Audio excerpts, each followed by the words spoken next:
केली असेल तर त्याच्यामध्ये चौकशी होऊ शकते, परंतु ती सविस्तर माहिती घेणं आवश्यक आहे।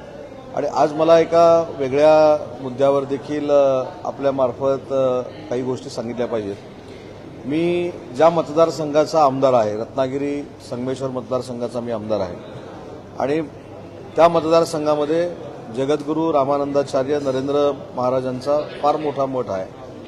तर त्या संदर्भामध्ये ज्या पद्धतीनं माजी विरोधी पक्षनेत्यांनी काही टीका टिप्पणी केलेली आहे, एकेरी भाषेमध्ये उल्लेख केलेला आहे, मला असं वाटतं हे योग्य नाही।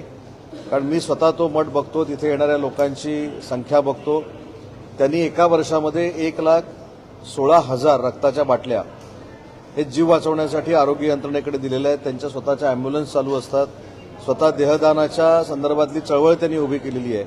आणि अशा एका आध्यात्मिक व्यक्तीबद्दल टीका टिप्पणी करणं, एकेरी भाषेमध्ये बोलणं याचा देखील मी जाहीरपणानं निषेध करतो।